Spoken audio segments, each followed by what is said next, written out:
चलिए आज हम लोग चैप्टर 6 पढ़ेंगे एम लक्ष्मीकांत का। और टॉपिक जो है आपका, टॉपिक का नाम है संघ एवं इसका क्षेत्र। ठीक है, और ये आपका 7th एडिशन है। तो चलिए शुरुआत करते हैं।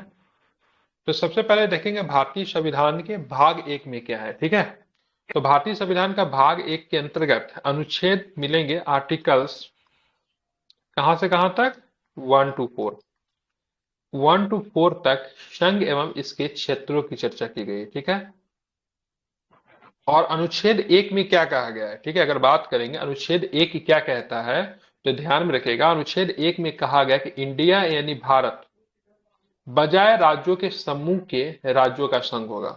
मतलब भारत क्या है, राज्यों का समूह नहीं है। ठीक है, भारत क्या है, राज्यों का समूह है नहीं।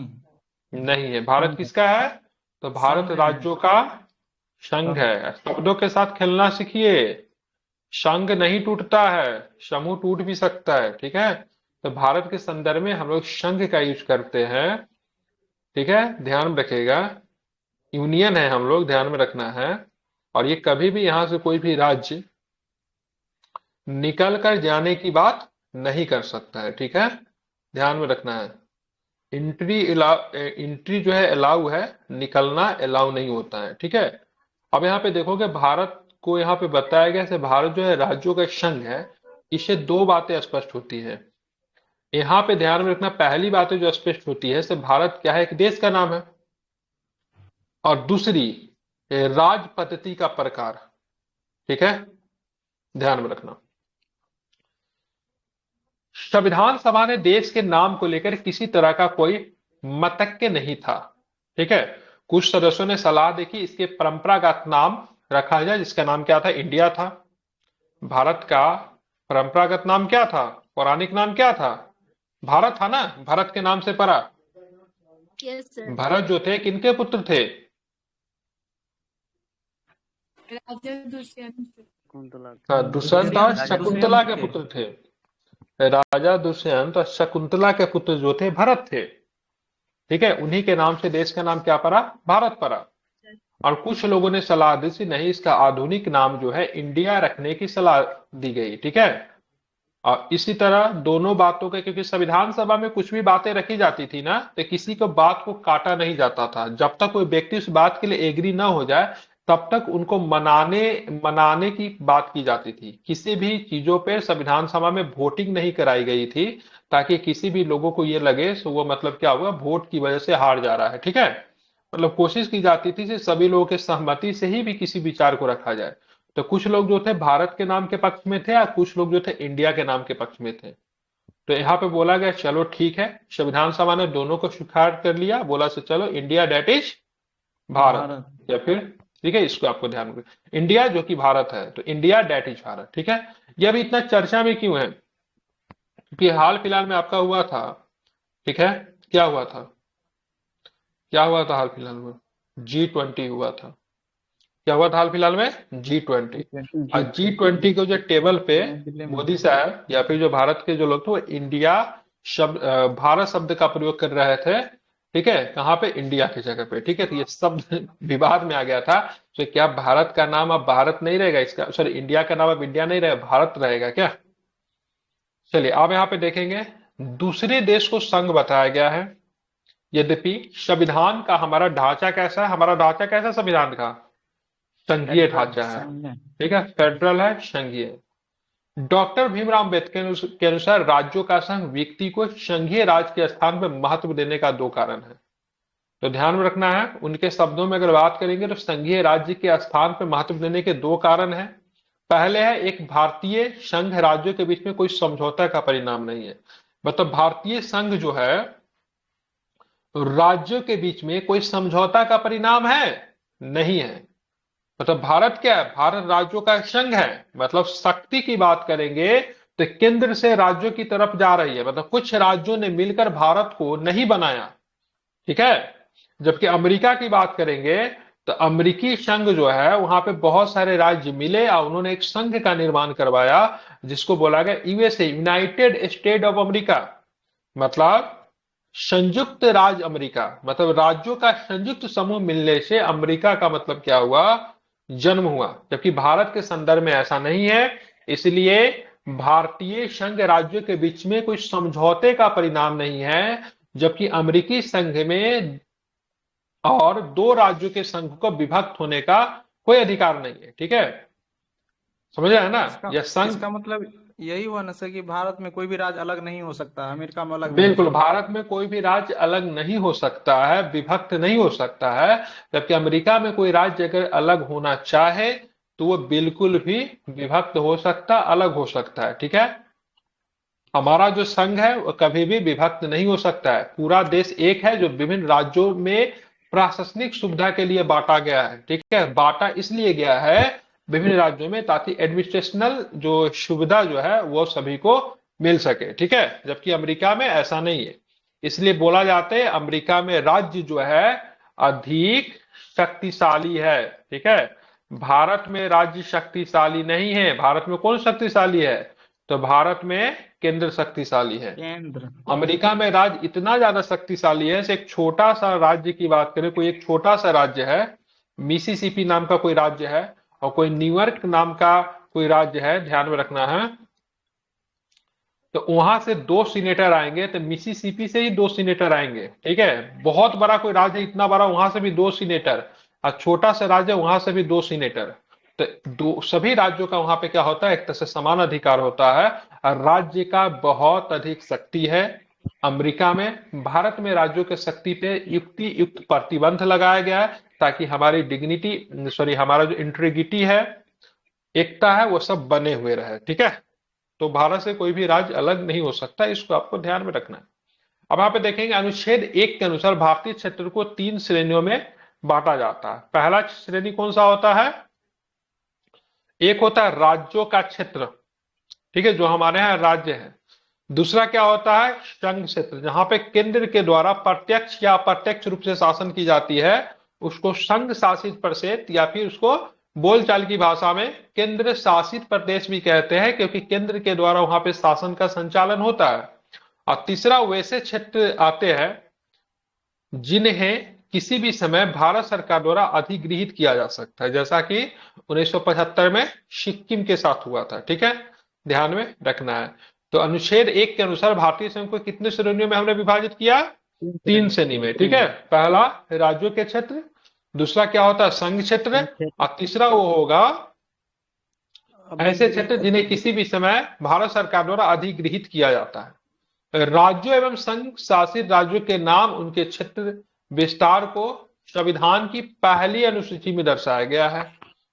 इस वक्त अगर बात करेंगे भारत में तो 28 राज्य है और 8 केंद्र शासित क्षेत्र है। ठीक है, राज्यों के संदर्भ के उपबंध की अगर बात करेंगे तो यहाँ पे व्यवस्था सभी राज्यों पर समान लागू होता है। ठीक है, यद्यपि भाग 21 के अंतर्गत कुछ राज्यों के लिए विशेष उपबंध है। इसमें से कौन कौन से राज्य के लिए विशेष उपबंध रखा गया है?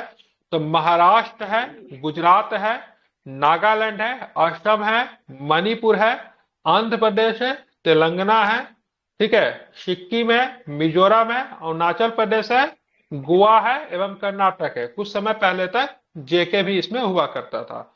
अब विशेष उपबंध देने का कारण क्या है? क्योंकि हो सकता है भाई यहाँ पे जनजातीय क्षेत्र हो, है ना, और जनजातीय लोगों का तुलना, ठीक है, आप वैसे लोगों से करोगे जो कि समतल भूभाग में रहते, बड़े बड़े शहरों में रखते हैं, तो वो तो संभव नहीं है। तो उनको विशेष सुविधा, थोड़ा सा विशेष फंड वगैरह ये सब देने की आवश्यकता होगी, इसीलिए इनके लिए कुछ विशेष उपबंध बनाया गया है। ठीक है, इसके अनुसार अगर बात करेंगे तो 5वीं अनुसूची अपने आप में एवं 6ठी अनुसूची अपने आप में काफी अधिक इंपोर्टेंट है।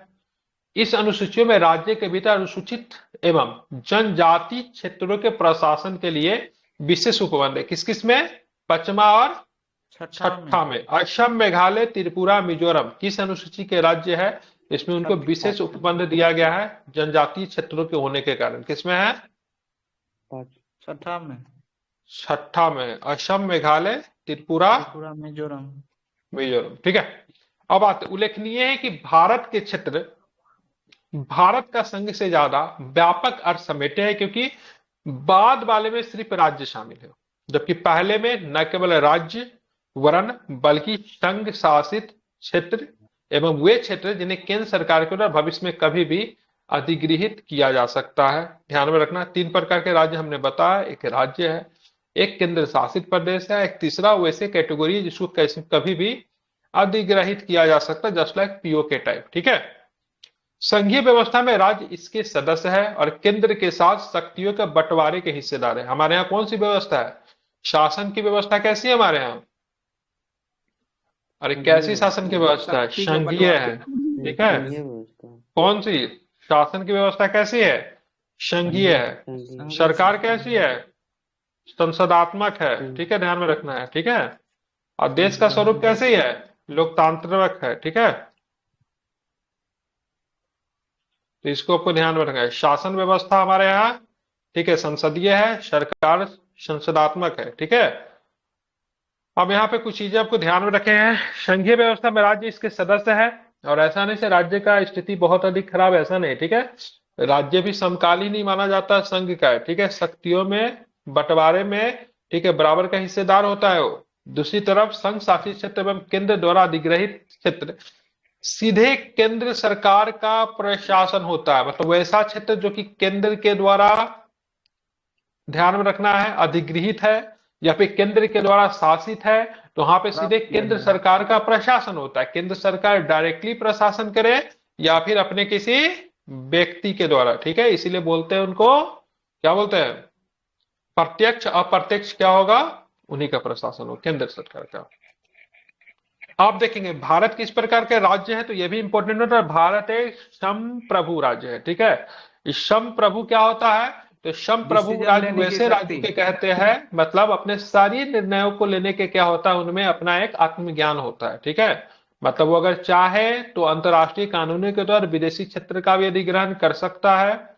उदाहरण के लिए शतांतरण के द्वारा, मतलब संधि के अनुसार खरीद, उपहार दे सकता है, लीज पे भी दे सकता है। ठीक है, व्यवसाय की बात करेंगे तो जिसे अभी तक किसी मान्य शासक ने अधिग्रहित न किया हो, जीत भी कर सकता है, हराकर भी कर सकता है, वैसे क्षेत्र को क्या कर सकता है? अधिग्रहण कर सकता है।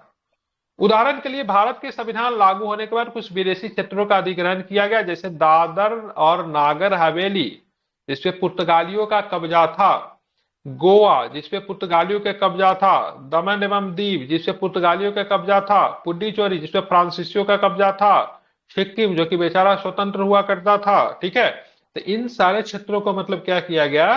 क्या किया गया? भारतीय संघ में शामिल किया गया। इसके लिए क्या है, आगे हम लोग इसके ऊपर चर्चा करेंगे, विशेष चर्चा करेंगे, देखेंगे किस किस क्षेत्र को भारतीय संघ में शामिल किया गया और किस प्रकार से शामिल किया गया। अब देखो अनुच्छेद 2 क्या कहता है। अनुच्छेद 2 क्या कहता है, तो बात करेंगे अनुच्छेद 2 में संसद को शक्ति दी गई कि संसद विधि द्वारा ऐसे निबंधनों और शर्तों जो वो ठीक समझे संघ में नए राज्यों का प्रवेश या स्थापना कर सकेगी। ठीक है, ये अनुच्छेद 2 बहुत इंपॉर्टेंट है। मतलब अगर संघ अगर चाहे तो नए राज्यों का, सॉरी, संघ में अगर नए राज्यों का प्रवेश या उसकी स्थापना करने के लिए भारतीय संविधान का कौन सा अनुच्छेद अधिकार देता है? 2। अनुच्छेद 2। और ये काम कौन करेगा? तो संसद करेगा। कौन करेगा? संसद। ध्यान में रखना इसमें, कानून बना के। हाँ बिल्कुल ठीक है। संसद विधि द्वारा ऐसे निबंधनों और शर्तों पर जो वह ठीक समझे संघ में नए राज्यों का प्रवेश और उसकी स्थापना कर सकेगी, इसके लिए कौन सा अनुच्छेद है? 2। अनुच्छेद 1, अनुच्छेद 2 संसद को कौन सी पावर देती है? तो 2 प्रकार की शक्ति देती है। कौन कौन सा? तो नए राज्य को भारत के संघ में शामिल करना। ठीक है, मतलब नए राज्यों के भारत के संघ में शामिल करना, और नए राज्यों के गठन करने की शक्ति जो है वो भी आपको किस में आता है? आर्टिकल्स 2 में ही है। पहली शक्ति उन राज्यों के प्रवेश को लेकर जो पहले से अस्तित्व में है, जबकि दूसरी शक्ति नए राज्यों के अस्तित्व में नहीं के गठन को लेकर है। ठीक है, ध्यान में रखना। तो नए राज्यों को भारत के संघ में शामिल करने के लिए आर्टिकल्स 2 है, और फिर नए राज्यों का गठन करने की शक्ति के लिए भी आर्टिकल्स 2 है। तो पहली बात करेंगे, पहली शक्ति उन राज्यों के प्रवेश को लेकर जो पहले से अस्तित्व में है, मतलब पहले से उनका है, अस्तित्व में है, जबकि दूसरा शक्ति मतलब, नए राज्यों जो कि मतलब अस्तित्व में चाहता है नहीं। कि सिंपल भारत समझो यहाँ में पे, मिल जाए। जैसे मान लो कोई पीओ के कोई जगह है, ठीक है, जगह क्या अपना ही है, ठीक है। इसको अगर मान लो भारतीय संघ में अगर मिलाएंगे तो इसके लिए भी आर्टिकल्स 2 का ही प्रयोग होगा, ठीक है। अब आते हैं, एक राज्य है, कोई भी राज्य ले लेते हैं, सिंपल एग्जाम, जिसका हाल फिलहाल में बंटवारे की बात चल रही है। जैसे यूपी की बात करेंगे, यूपी से भी पूर्वांचल बनाने की बात चल रही, सपोर्ट दैट। पूर्वांचल को, यूपी को जो बांटेंगे तो इसके लिए भी अनुच्छेद 2 ही काम करेगा। ये राज्य क्या है, भारतीय संघ में तो पहले से शामिल है, इसको बीच में से इसको गठन करने की बात है, इसके लिए भी अनुच्छेद 2, मतलब जैसे तेलंगाना वगैरह जो हुआ, सॉरी, आंध्र सिक्किम प्रदेश का का विघटन हुआ तेलंगाना राज्य के रूप में, तो किस आर्टिकल से ऊपर, अनुच्छेद 2 का प्रयोग किया गया, ठीक है, नए राज्यों को बनाने के लिए। अर्थात अनुच्छेद 2 उन राज्यों को भारतीय संघ के हिस्से में नहीं के प्रवेश और गठन से संबंधित है। दूसरी ओर अनुच्छेद 3 भारतीय संघ के नए राज्यों के निर्माण या वर्तमान राज्यों में परिवर्तन से संबंधित है। सॉरी, मैंने थोड़ा उल्टा बता दिया। अनुच्छेद 3 जो होगा ना, मान लो भारतीय राज्य में कोई अगर राज्य जो है, और उसका जो मतलब अगर आप चाहोगे पुनर्गठन करना है या फिर परिवर्तन करना, उसके लिए अनुच्छेद 3, ठीक है, क्योंकि इसमें परिसमन पुनः श्रीमन की व्यवस्था अनुच्छेद 3 में की गई है, ठीक है। यानी इसको आपको ध्यान में राज्य का रखना प्रवेश इंपॉर्टेंट हो है। सकता है 2 में और निर्माण या गठन हो सकता है 3 के तहत, 3 में हो परिवर्तन बिना सकता है, हो। हाँ, ठीक है, इसको ध्यान में रखना, इसमें कंफ्यूजन हो जाता जैसे है कभी कभी, कोई ठीक है। राज्य स्वतंत्र अगर है तो उसके अंदर हम 2 को लाते हैं, सिक्किम को लाए थे, वो 2 में हाँ, आ ठीक है। जाएगा। और अगर काट दूसरे छोट शब्द में करेंगे अनुच्छेद 3 में भारतीय संघ के राज्यों के पुनः श्रीमन की व्यवस्था करता, मतलब राज्यों के अंदर अगर राज्य अगर बनाते हैं तो आर्टिकल्स 3 है इसके लिए, ठीक है। अब राज्यों के पुनर्गठन संबंधी संसद के क्या पास शक्ति है, मतलब राज्यों का फॉर्मेशन को लेकर केवल शक्ति किसके पास है, तो संसद के पास ही, और किसी के पास नहीं। अब क्या करेगी संसद, किसी राज्य में उसका राज्य क्षेत्र अलग करके अथवा 2 या अधिक राज्यों के भागों को मिलाकर, अथवा किसी राज्य क्षेत्र को किसी राज्य के भाग के साथ मिलाकर नए राज्यों का निर्माण कर सकेगी, ये संसद के पास शक्ति है, ठीक है। किसी राज्य के क्षेत्र को बढ़ा सकती है, किसी राज्य के क्षेत्र को घटा सकती है, किसी राज्य की सीमाओं में परिवर्तन कर सकती है, किसी राज्य के नाम में भी परिवर्तन कर सकती है। तो ये सब शक्ति किसके पास है, संसद के पास है। जिस भी राज्य की सीमा में बढ़ाया जाएगा, घटाया जाएगा, उसके नामों में परिवर्तन किया जाएगा, ऐसे कंडीशन में उस राज्य से परमिशन लेने की किसी प्रकार की जरूरत नहीं है, नहीं है, वो ठीक है, संसद कर ध्यान सकता रखना। है। बिल्कुल, किसके पास और अधिकार सर है, तो ये एक अधिकार मिनट सर, संसद के पास है। फॉर्मेलिटी के लिए भी नहीं बोल सकता है क्या सर? नए राज्य का नाम अगर बदलना वगैरह होता है तो राज्य अपने क्या करती है, वो प्रस्ताव को अपने विधानसभा वगैरह में रख के उसके बाद संसद वगैरह को भेजती है, संसद उस पर विचार करती है, संसद को लगे ठीक है तो कर देती है, अगर नहीं ठीक लगे तो संसद चुप रहती है, ठीक है। लेकिन अगर संसद अगर चाहे बदलना तो डायरेक्टली कर सकती है, ठीक है। तो केरल ने अपना अभी हाल फिलहाल में अपने विधानसभा से एक प्रस्ताव पास किया, तो राज्य का नाम बदलकर केरलम किया जाए। यस तो सर, केरल का केरला में। विधानसभा में ये प्रस्ताव बहुत अच्छे तरीके से पास हो गया, तो पास हो गया तो केरल का विधानसभा में प्रस्ताव पास हो गया, तो केरल का नाम केरलम थोड़ी ना हो जाएगा। और जब संसद में गया, संसद उस पर विचार करेगी, संसद पास करेगी तभी। लेकिन अगर संसद को अगर केरल का नाम अगर केरलम करने की आवश्यकता रहता तो राज्य विधानसभा से पूछती भी नहीं, डायरेक्ट कर देती हो, ठीक है। हालांकि इस संबंध में अनुच्छेद 3 में 2 शर्तों का उल्लेख किया गया। एक, उपरोक्त परिवर्तन से संबंधित कोई भी अध्यादेश राष्ट्रपति की पूर्व मंजूरी के बाद ही संसद में पेश किया जाएगा, ठीक है, ध्यान में रखना है। अगर ध्यान में रखना है, ये जो अगर मान लीजिए किसी भी राज्य के सीमा में परिवर्तन करना है, क्षेत्र को बढ़ाना है, घटाना उसका है, मंजूरी होगा तब ही। हाँ, ध्यान में रखना है, नहीं राज्य का कोई इसमें मंजूरी नहीं चाहिए, बस उसके नहीं मन नहीं, मुताबिक के लिए राष्ट्रपति पूछ का लिया बोले जाता है, सर। ठीक है। राष्ट्रपति जी के, ठीक है, पूर्व मंजूरी के बाद ही संसद में पेश करते हैं। वही तो बोले सर। और ध्यान में रखना है, और 2 संतुष्टि के पूर्व राष्ट्रपति उस अध्यादेश को संबंधित राज्य के विधानमंडल का मत जानने के लिए भेजेगा, और यह मत निश्चित समय के सीमा के भीतर दिया जाना चाहिए, ठीक है, ध्यान में रखना है। इसके अतिरिक्त संसद की नए राज्यों का निर्माण करने की शक्ति में किसी राज्य या संघ क्षेत्र में किसी भाग को किसी अन्य राज्य या संघ क्षेत्र में मिलाकर अथवा नए राज्य या संघ क्षेत्र में मिलाकर अथवा नए राज्य तथा संघ क्षेत्र का निर्माण भी सम्मिलित है, ठीक है। इसमें भी किसी भी राज्य से अनुमति लेने की आवश्यकता नहीं है। राष्ट्रपति की बात करेंगे, संसद राज्य विधानमंडल के 14 मत दिन को बाद मानने के लिए बाध्य नहीं है, ध्यान में रखना है। जो एडवाइस जो देगा वो मानने के लिए न तो राष्ट्रपति बाध्य है और न तो संसद बाध्य है, ठीक है। वो इसे स्वीकार भी कर सकता है। केरल ने अपना नाम बदलने के लिए दिया केरलम, तो संसद उसे स्वीकार भी कर सकता है और उसे अस्वीकार भी कर सकता है। भले उसका मत समय पर आ गया। संशोधित संबंधी अध्यादेश के संबंध में आने पर हर राज्य के विधानमंडल के लिए नया संदर्भ बनाना जरूरी नहीं है। संघ क्षेत्र के मामले में संबंधित विधानमंडल के संदर्भ की कोई आवश्यकता नहीं है। अगर संघ की बात होगी तो ऐसा कंडीशन में किसी भी राज्य के विधानमंडल से सलाह लेने की आवश्यकता नहीं है। संसद जब उचित समझे स्वयं कदम उठा सकती है। उठा सकती है, ठीक है। इस तरह स्पष्ट है कि संविधान संसद को अधिकार देता है कि वो नए राज्यों के बनाने, उसे परिवर्तन करने, नाम बदलने या सीमा में परिवर्तन के संबंध में बिना राज्यों की अनुमति के कदम उठा सकती है। दूसरे शब्दों में अगर बात करेंगे, संसद अपने अनुसार राज्यों के राजनीतिक मानचित्र का पुनः निर्धारण कर सकती है। इस तरह मतलब बदल सकती है। इस तरह संविधान द्वारा क्षेत्रीय एकता को ध्यान में रखना है। क्षेत्रीय एकता को या राज्य का अस्तित्व को गारंटी नहीं दी गई है। क्या राज्य का अस्तित्व का कोई गारंटी है? जी नहीं है। इसलिए बोला जाता है भारत जो है विनाशी राज्यों का अविनाशी संघ है। भारत के संदर्भ में क्या बोलते हैं? विनाशी। कौन बोला है सर? केसीबीआर कौन बोला है? स्टेटमेंट विनाशी।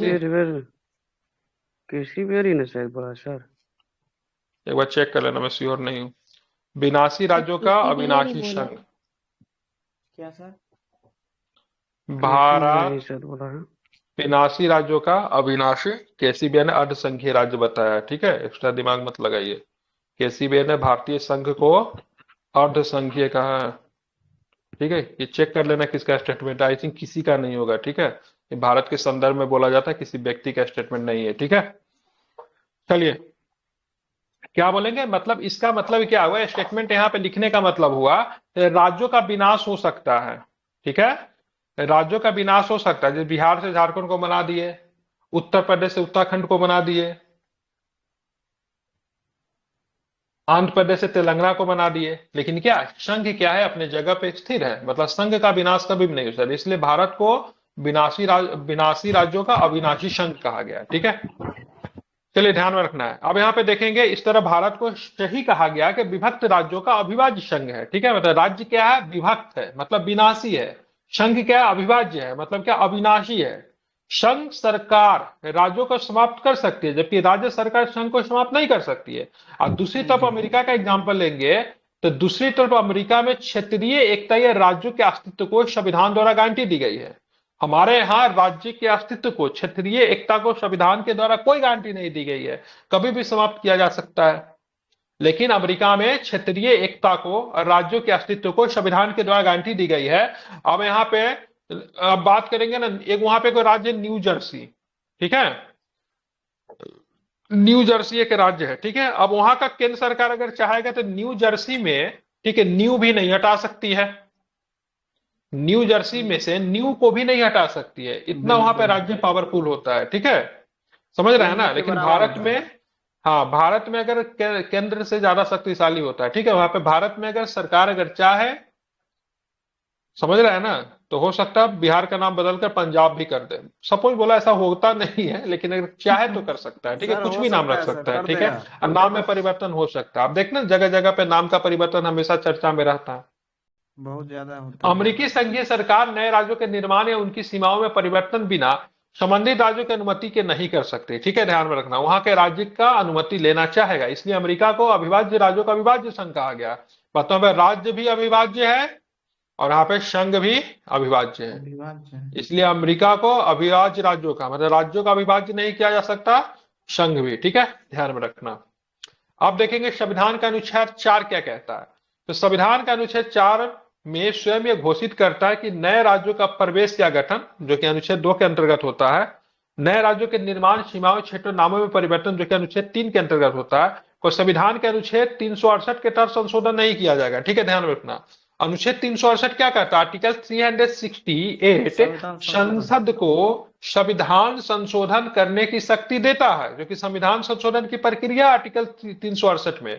लेकिन यहाँ पे ध्यान में रखना है, बोला कि भाई साहब आर्टिकल 2 का प्रयोग करो, आर्टिकल 3 का प्रयोग करो, उसमें जो तुम हेरफेर करोगे, किसी प्रकार का परिवर्तन करोगे, उसके लिए आर्टिकल 368 का प्रयोग नहीं होगा। ठीक है, ये तो सर अर्थात इस तरह का कानून का हाँ एक सामान्य बहुमत और साधारण विधायी प्रक्रिया के जरिए पारित किया जा सकता है। ठीक है, आर्टिकल 368 का संशोधन, ये प्रीलिम्स के पॉइंट ऑफ व्यू से बहुत इंपॉर्टेंट फैक्ट है कि राज्यों के बनाने में, राज्यों के सीमा परिवर्तन करने में अनुच्छेद 368 का प्रयोग नहीं होता है। नहीं होता है, ये विशेष संशोधन हो गया ना हाँ, नहीं, साधारण बहुमत से होता है। ठीक है, विशेष सर, संशोधन नहीं। साधारण बहुमत से हो इसीलिए सकता है, तो विशेष में हो 368 गया में सर। नहीं डाला गया है, हाँ बिल्कुल, क्योंकि 368 में नहीं। साधारण बहुमत से ही होता है, इसीलिए तो वही तो 368 बोले में सर नहीं हम, डाला गया। 368 के तहत नहीं होगा, विशेष बहुमत हो गया ना वो। ठीक, क्या संसद को यह भी अधिकार है कि वह किसी राज्य के क्षेत्र को समाप्त कर भारतीय क्षेत्र में किसी अन्य देश को दे दे? ठीक है, मतलब मान लीजिए किसी राज्य का क्षेत्र, ऐसा बांग्लादेश के साथ एक मुद्दा उठा था, मतलब भारतीय क्षेत्र को किसी अन्य देश को, अनुच्छेद 3 के अंतर्गत भारतीय क्षेत्र को किसी अन्य देश को दिया जा सकता है। यह मामला उच्चतम न्यायालय में तब आया जब बात थी 1960 की, जब 1960 में राष्ट्रपति द्वारा एक संदर्भ के जरिए उससे इस बारे में पूछा गया। केंद्र सरकार के एक निर्णय कि बेरूवारी संघ, जो कि पश्चिम बंगाल पे था, पर पाकिस्तान का नेतृत्व हो, क्योंकि 1960 का बाद है तो उस समय पाकिस्तान ही होगा, Bangladesh that time part of Pakistan, क्योंकि बांग्लादेश तो 1971 में बना ना। तो जी उस समय बेरूवारी संघ, जो कि मतलब पश्चिम बंगाल पर पाकिस्तान का नेतृत्व ने राजनीतिक विद्रोह और विवाद को जन्म दे दिया से भाई साहब बेरूवारी संघ पे क्यों पाकिस्तान का अधिकार होगा, इस कारण राष्ट्रपति से संदर्भ लिया गया। उच्चतम न्यायालय ने कहा कि संसद की शक्ति राज्यों के सीमा समाप्त करने और अनुच्छेद 3 के अंतर्गत भारतीय क्षेत्र को अन्य देश को देने की नहीं है, ध्यान में रखना। मतलब राज्यों के सीमा समाप्त करने और भारतीय क्षेत्र को अन्य देशों को नहीं दे सकती है। यह कार्य अनुच्छेद 368 में ही संशोधन कर के किया जा सकता है। इस तरह 9वें संविधान संशोधन अधिनियम 1960 के प्रभावी होने पर उस पर उक्त क्षेत्र को पाकिस्तान को हस्तांतरित कर दिया गया। ठीक है, तो ध्यान में रखा, बेरूवारी संघ वाला जो मामला जो था 1960 में आया था, 9वें संविधान संशोधन अधिनियम 1960 के प्रभावी होने पर उक्त क्षेत्र को पाकिस्तान को हस्तांतरित कर दिया गया। ठीक है, ध्यान में रखना है। ठीक है, क्योंकि संसद के पास ये शक्ति नहीं थी, सो भारतीय क्षेत्र को किसी अन्य देश को दे सकता है। ठीक है, अब आते हैं दूसरी तरफ 1969 में उच्चतम न्यायालय ने व्यवस्था की कि भारत और अन्य देश के बीच सीमा निर्धारण विवाद को हल करने के लिए संवैधानिक संशोधन की जरूरत नहीं है, यह कार्य कार्यपालिका द्वारा किया जा सकता है। इसमें भारतीय क्षेत्र को विदेश को सौंपना शामिल नहीं है। ठीक है, अनुच्छेद 3 के अंतर्गत संसद द्वारा बनाए गए विभिन्न कानूनों के उल्लेख तालिका 6.4 में किया गया, जिसको हम लोग देखेंगे कल की क्लास में। ठीक है, पहला मामला जो निकल कर आएगा बांग्लादेश के साथ क्षेत्रों का आदान प्रदान करने को लेकर है। ठीक है, लगभग 100 इनक्लेव हम उनको देते हैं, आई थिंक 76 के आसपास वो भी हमको देते हैं। ठीक है, तो ये जो है 6वां संविधान संशोधन जो कि 2015 में हुआ था, उसको हम लोग देखेंगे। और ये एक विवाद आपको निकल कर आया था बेरूवारी संघ वाला, जो कि 1960 का विवाद था। दूसरी तरफ 1960 का विवाद था, ध्यान में इसको रखना है।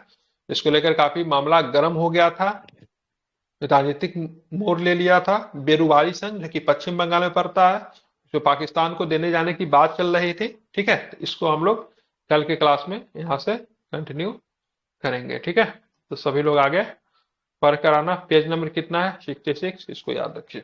Okay, good night. Good night.